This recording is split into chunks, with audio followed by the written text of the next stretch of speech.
Hi everybody, and welcome to another tutorial from CostumeBot.com. I'm here with Mina today, and we're going to go through all the essentials, everything that you need to know to make a really kick-ass Michael Myers costume. We're going to do 3 separate tutorials, one just for the mask, one for the knife itself, and one for the costume. So we're going to start out today with the mask. Okay, Mina?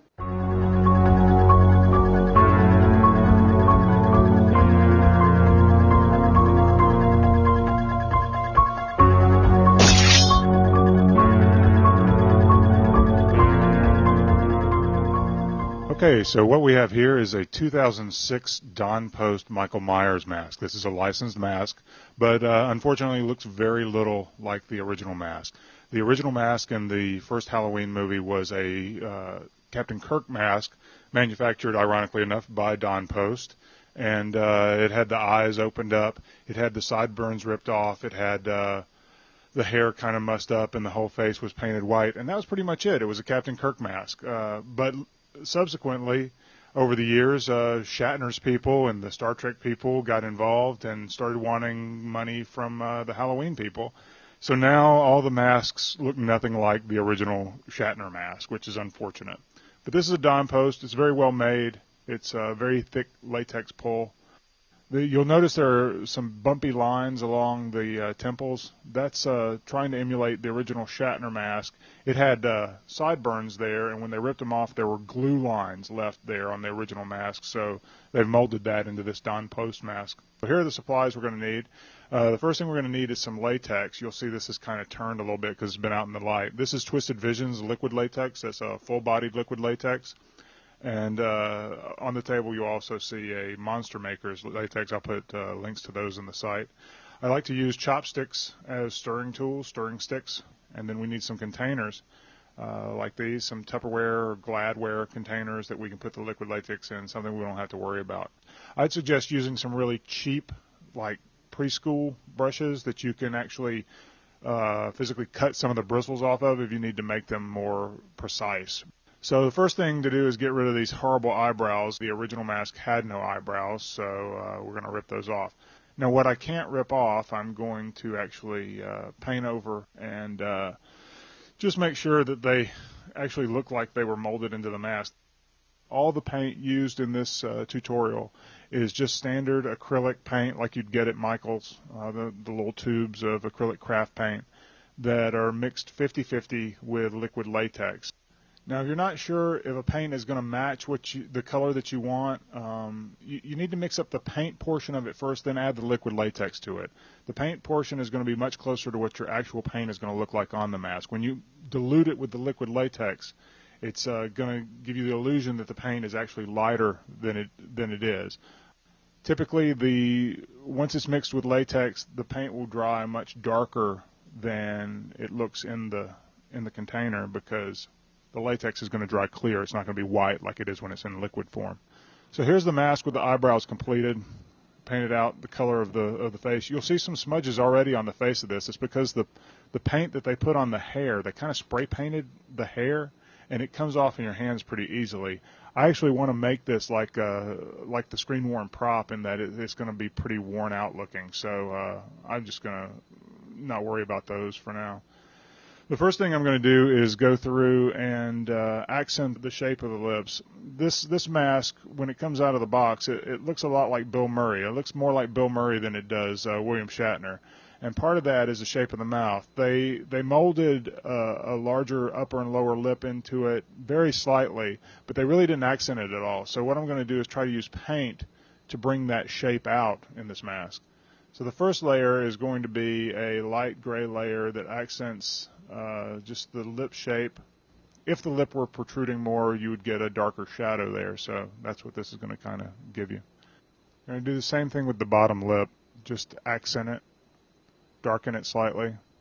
So now I've got the sort of lighter gray shade out. I'm going to kind of just do some shading, hit the nostrils, hit around the eyes a bit, and hit up underneath the eyebrows a bit.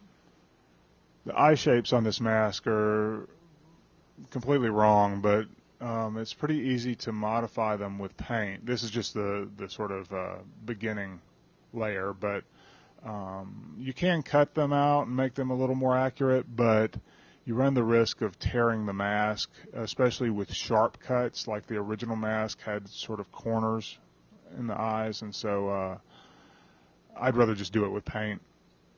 So this is just a little shading, a little weathering. And take it and hit the high spots to make it look like the white paint, which would have been on the original, the last layer of paint, has been rubbed off these high spots from handling. So just want to darken those spots and dirty them up a bit. And then also accent the jawline a little bit. Take this paint and just start to work on the shape of the mask. The jawline is critical in that shape. Also want to accent these sort of cheek lines. In the original, there are sort of these jowl lines that are pretty pronounced. Just want to accent that a little bit with this gray. It's really going to make it look like that was molded into the mask a little more than it actually was. The other thing I want to do is accent these glue lines. Just grunge them up a little bit and make them stand out a little bit more. Just grunge up the general texture of the mask a little bit. Now I'm going to mix up some darker gray. It's almost going to read as black. So I'm going to use the darker gray to accent the shape of the eyes and sort of reshape the eyes slightly. The objective here is to darken the inner edge of the cutouts, first of all, to make those disappear. And second of all, to slightly enlarge the eyes and droop the outer corners of the eyes to points, just like the original was cut out. Now I want to use a little of this dark gray on the seam sort of between the lips, so I'm going to actually use a toothpick to apply the paint there. Now I'm also going to scrub in a little darker gray in a couple of key areas, the nostrils, the tip of the nose, and a little bit to accent the texture of the eyebrows. I'm also going to use the darker gray to sort of accent some of the grunge that I put on before. So now it's time for another color. I'm going to mix up a flesh tone.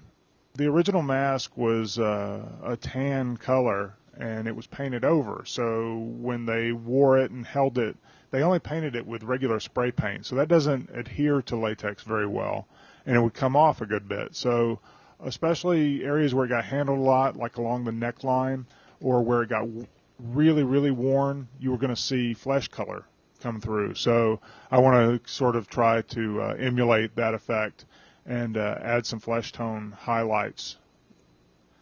The dark paint along the edge of the lip that I had added really didn't work. It made him look a little more like Paul Stanley than I would have liked. So I decided to lighten up the upper edge of the lip.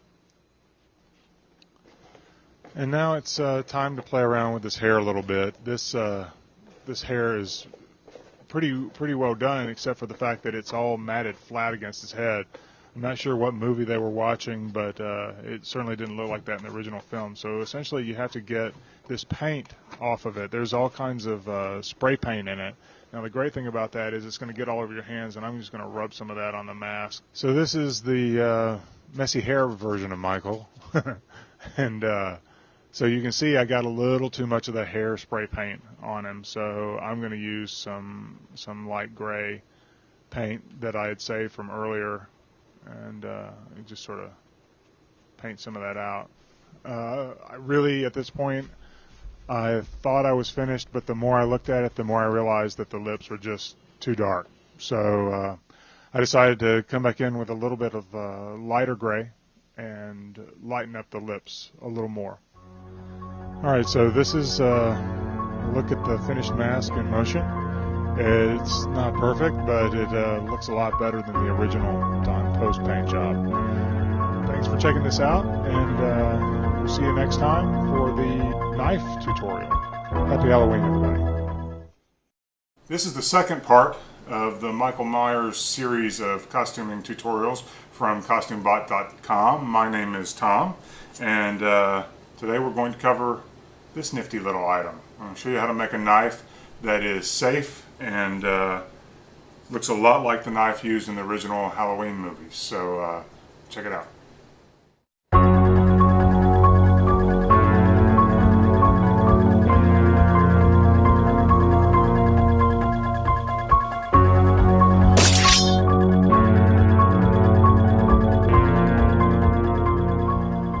Okay, we're going to start with the template. I took a photograph of a real Lamson chef's knife and used that as the basis for this knife. It's not really confirmed that the Lamson chef's knife is what was actually used in the shooting of Halloween 1, but it definitely has the right look, so that's where we're starting. So obviously the template wouldn't fit on a single piece of paper, so I had to print it out over 2 pieces of paper. I just scaled it at 100%, and the template is available for download at costumebot.com. You just want to scale it to 100% and print it out, and you may have to print it on 2 separate pieces of paper as well. And then I just cut out the template and taped it together to form what looks like a really strange 2-dimensional knife sitting on this bench. So once the template is cut out, I basically am just going to take a piece of scrap aluminum that we had laying around at work, and I think it's 1/8" aluminum. You can use any thickness that you want, but just beware, the thinner you make it, the easier it's going to be to bend the knife. The thicker you make it, the harder it's going to be to cut, so that's your choice. And I'm just going to take a Sharpie and draw it out on this piece of aluminum, and then once it's drawn out, I'm going to cut it out with a bandsaw. You can use whatever you want to cut it out. I think a bandsaw is probably the easiest way to do it, but if you have some other method, by all means, go for it. Just make sure you cut out the full length of the knife, including the handle, not just the blade. The other thing you should note is that when cutting out the aluminum section, you don't want to make the point at the tip really sharp. Otherwise, you're going to make a dangerous knife, so you just want to make that a little more rounded than it would be in real life. So now the aluminum cutout is actually going to be the template for the 2 handle pieces. I'm just going to lay it down on a piece of Luan that I have that's also pretty thin. I actually would have preferred a little bit thicker piece of wood, but this is going to work out just fine too. So once the handle pieces are cut out, you can kind of lay the 3 pieces together that we have so far and kind of get a preview of what it's going to look like when it's assembled. I think it's going to look pretty good. Now there are a few other items we're going to need to complete the project. The first thing are some brass rivets, not like standard rivets that you think of, but these are 2-part rivets that sort of just press together. You really should be using cutler's rivets, which are what are used to attach knife handles to the tang. But, you know, these will do just fine. And I'm also going to need some adhesive. We're going to use some household goop, but you can also use E6000. That's a really great one. So I'm going to take the template now and use it to lay out the holes for the rivets. I'm just going to mark them right through the paper. The Sharpie is going to bleed through the paper enough that I can see it, and then I can just sort of draw it in a little better when I remove the paper. Then once those are marked, I'm just going to drill 3 holes in the handle and make sure the holes are large enough for the rivets to fit through. Now I'm going to use the aluminum piece to act as a template for the holes in the 2 handle pieces. Just going to line them up there and mark them with a pencil on the wood.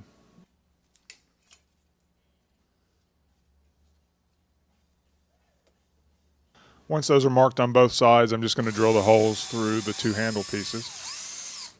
Now that all the holes are drilled, everything should line up just fine. I'm going to scuff up the handle portion of the aluminum just so that the glue will stick to it a little better.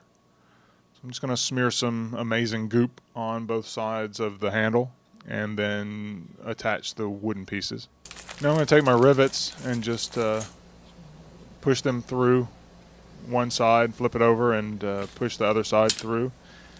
And then I'm going to take a hammer and just hammer those in place. These rivets are actually slightly domed, and the cutler's rivets that are used in knife handles really aren't. So pounding these flat is actually going to make them look better. So I'm going to let that sit overnight and let the glue set up. Now I'm going to go back and sand down the wood on the handle a bit. Also going to scuff up those rivet heads. That's going to make them look a little more weathered. Just want to make the handle look like a real knife handle. So the edges of it should be curved. And then anywhere where I didn't really curve it all that well when I cut it out, now's my chance to sort of straighten that out and make that nice and neat. I'm also going to scuff up the surfaces of both sides just to prepare it for the stain that we're going to add later. While I'm sanding, I'm going to go ahead and I'm going to sand down the knife blade itself a little bit. Just going to take the sanding block and lightly brush the aluminum in one direction. It's just going to make it seem, I don't know, more substantial. Just the aluminum texture itself doesn't look much like a steel knife blade, and just adding this slight texture to it is really going to help it a lot.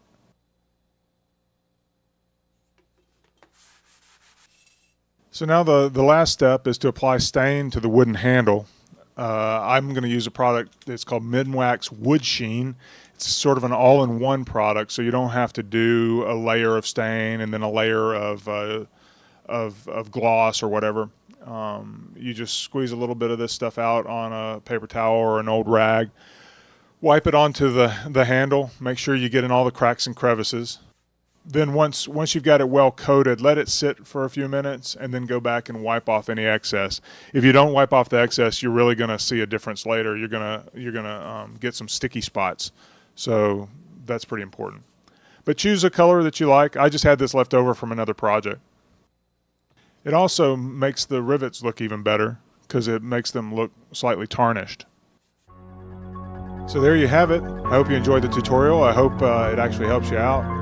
Thanks for watching, and we'll see you next time for the Michael Myers costume tutorial. Happy Halloween.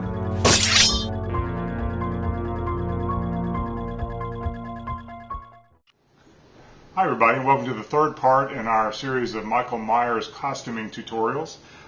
Today the tutorial is going to focus on essentially the soft goods, the jumpsuit and the shoes and whatnot that make up the soft goods parts of the costume. So let's check it out.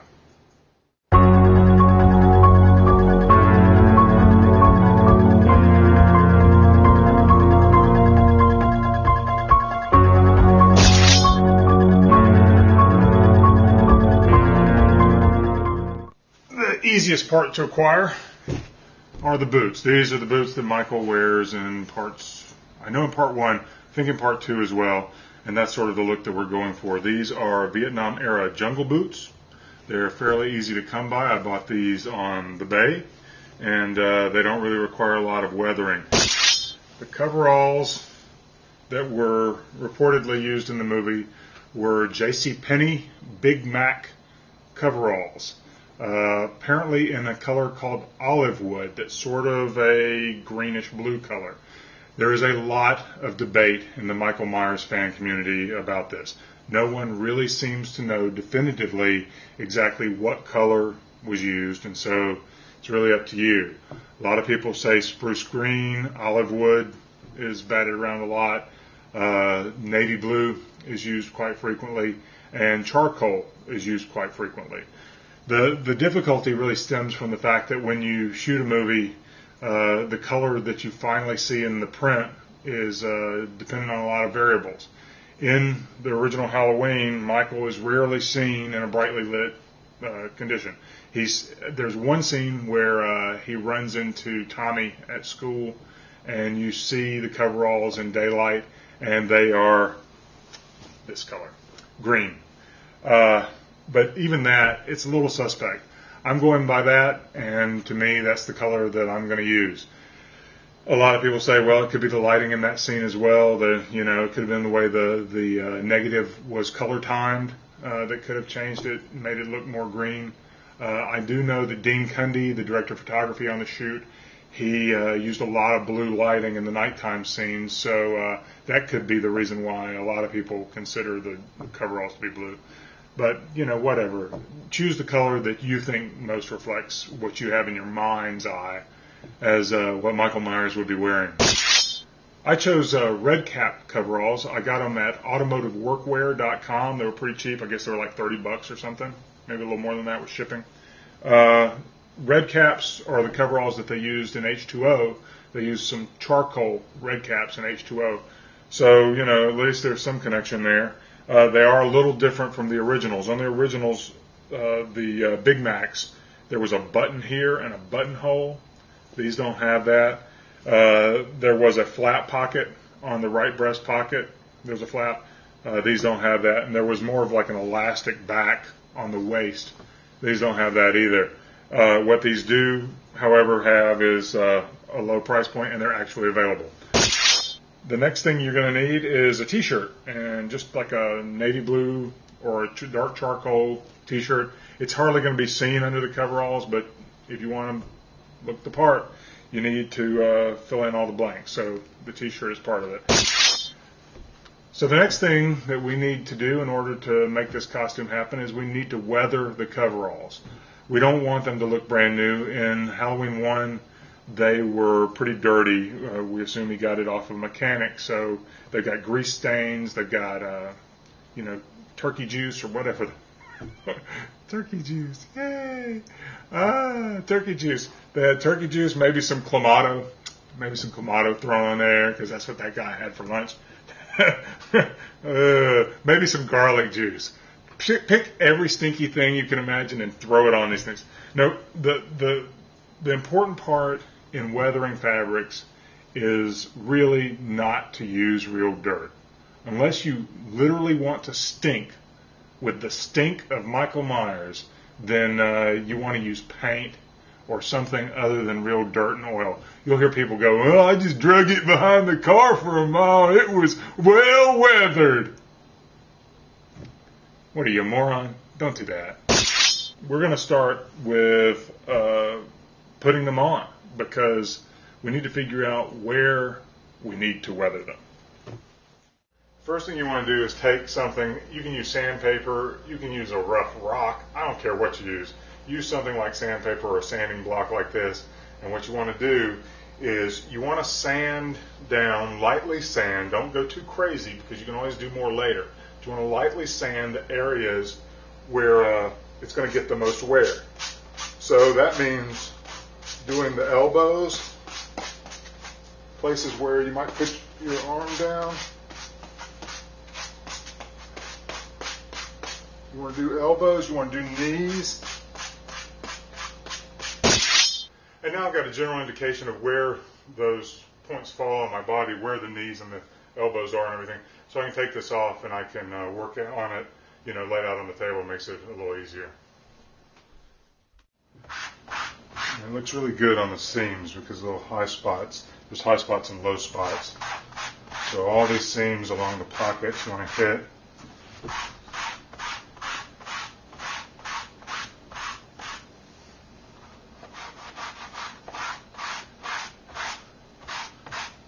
Really want to hit these edges.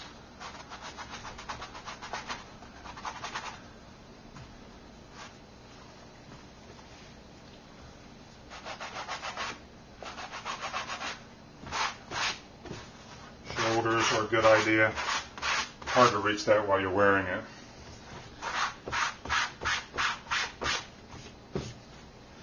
And turn this over, and we're going to do the back pocket and sort of the butt area. So I don't know how well that reads on video, but that's pretty much all we need to do as far as the sandpaper effect on this one. Now the next step is really to hit it with some acrylic paints, so we're going to go to that.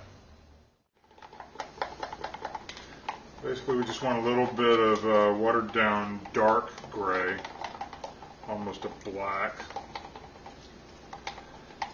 and not going to need a whole lot of that, so that ought to do.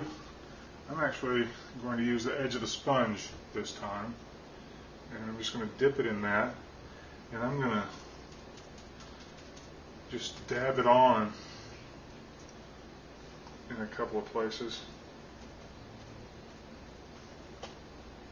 You want to make it pretty uneven but not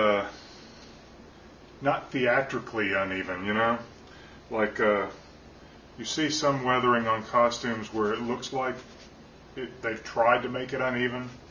So you want to be a little, like, just careless with it. Don't be too precious, I guess is what I'm saying. Precious. Don't be precious. That's probably the worst Ed McMahon impression. You're like, here. So one last thing I want to do is to add sort of a general dusty quality to parts of this, like dusty dirt on here. And the way I'm going to do that is by using some soft pastels. You can also use colored chalk if you have that around.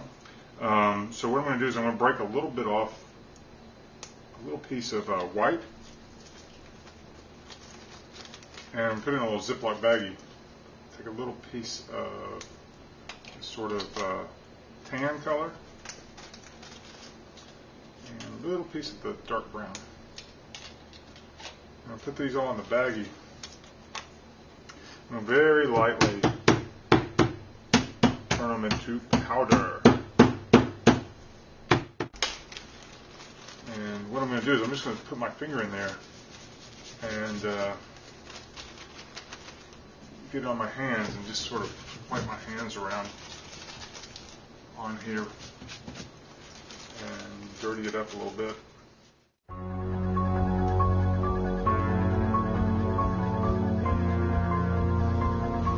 Alright, so that winds up our Michael Myers costuming tutorials. Thanks for joining us. I'm Tom with CostumeBot.com, and we'll see you around.